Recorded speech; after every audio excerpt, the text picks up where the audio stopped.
Capricorn, hi, welcome to Mystic Queen PH.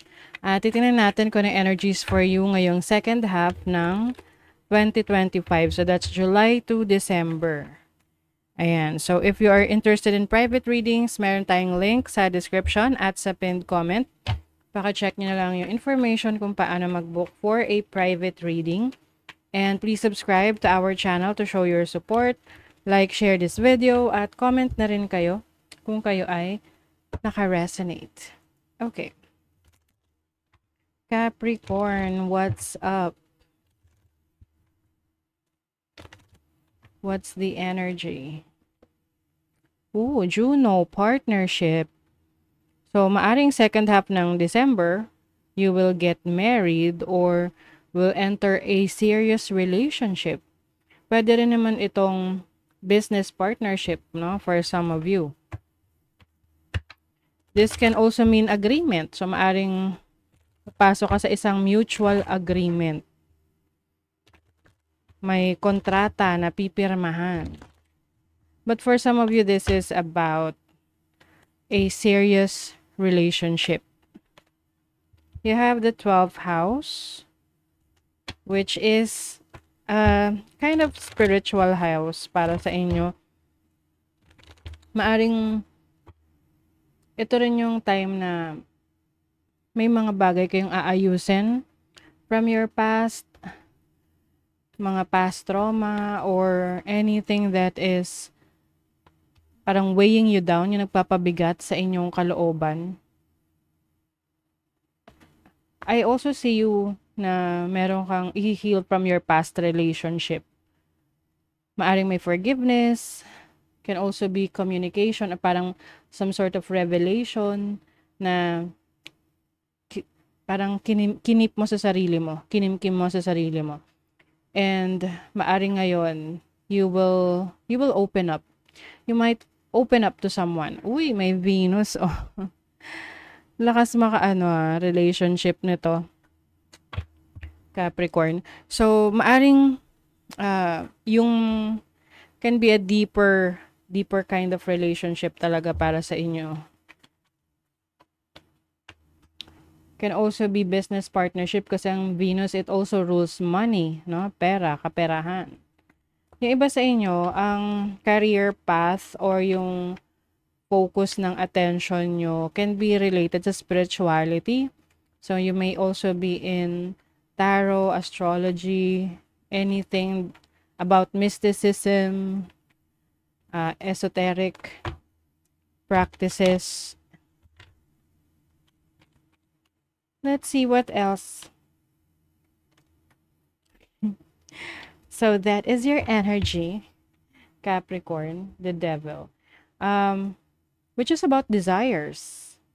So maaring magkakaroon kayo ng very deep relationship with someone.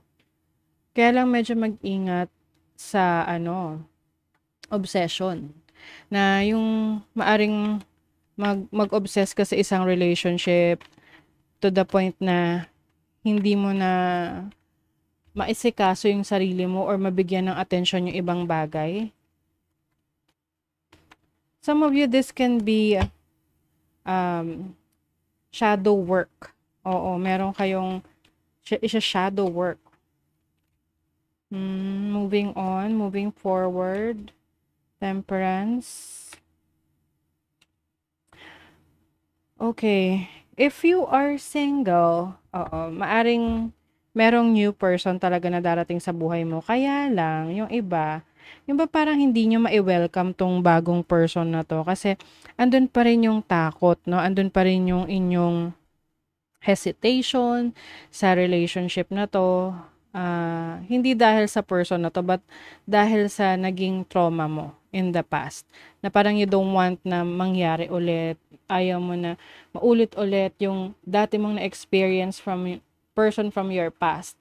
Kaya, maaring medyo resistant ka sa person na to that is going to enter your life. Kasi pwedeng wala pa to sa ngayon eh. Papasok to sa eksena, second half ng 2025. King of Pentacles energy, very reliable, may stability. someone na meron ng napatunayan sa buhay. So, maaring energy nyo rin to. Oo. Kasi this is an earth sign. Some of you naman, I see can be a business partnership. Meron mag-offer ng business sa'yo. I think papasukin mo to. Papasukin mo agad to. Kasi ito yung hinihintay mo talagang opportunity to get into a business. Let's see, speaking of business. Oh, 'di ba? Oh my God. Ito yung sinasabi kong partnership sa business. So, pwedeng pwedeng karelasyon mo talaga to, like asawa mo, jowa mo, or can be a loved one, your parents, your brother, your sister, someone who is close to you.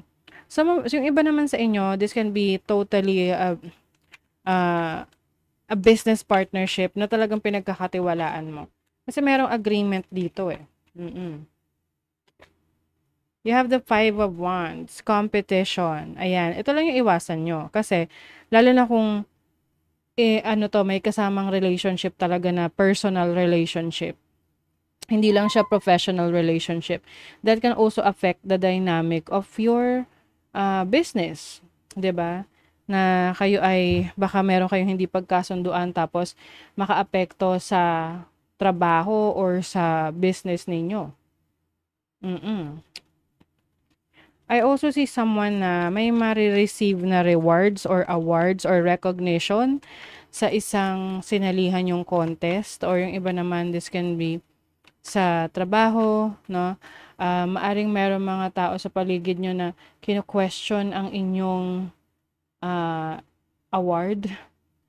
Oo. Let's see sa love life naman. The Strength card and the Knight of Pentacles. Okay. So, sa relationship, kung meron kang relationship ngayon, going strong ang relationship ninyo, wala masyadong major change or activities. I feel like you are focusing on having a stable source of income together, or kahit isa lang sa inyo yung may income. Maaring ang focus nyo rin is about your future.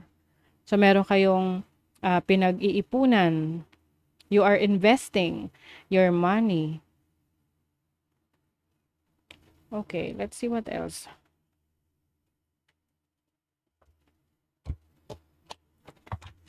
Yung iba, for you, Capricorn, isa rin sa major focus ninyo yung inyong health, kalusugan. Mas magiging conscious kayo sa inyong kalusugan. You feel something is lacking in your life, perhaps love, money, or goals. Ayun. So, yung iba, maaaring makaramdam kayo na parang nawawalan na kayo ng interest sa ibang bagay or sa isang bagay. Parang may kulang. So, ayun yung hahanapin nyo ngayon. Kaya meron ditong energy ng 12th house because this is also about soul searching. Oh my God, look at that. May reconciliation. Capricorn, merong magkakabalikan.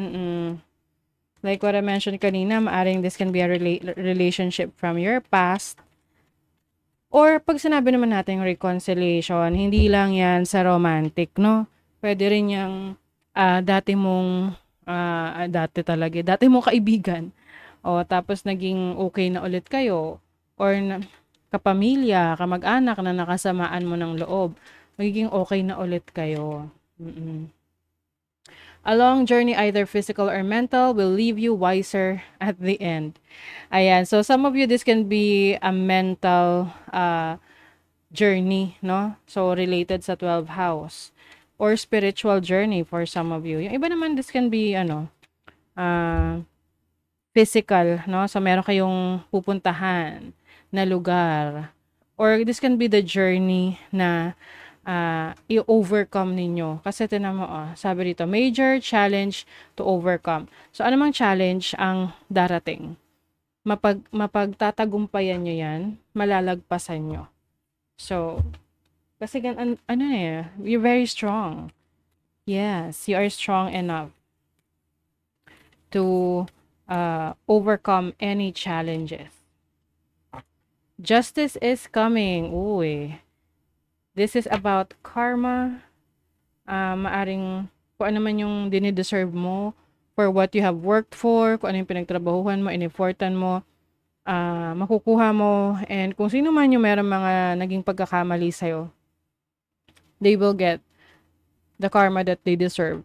And you will receive the justice that you deserve. Okay? So that is your reading, Capricorn. Thank you so much. See you again.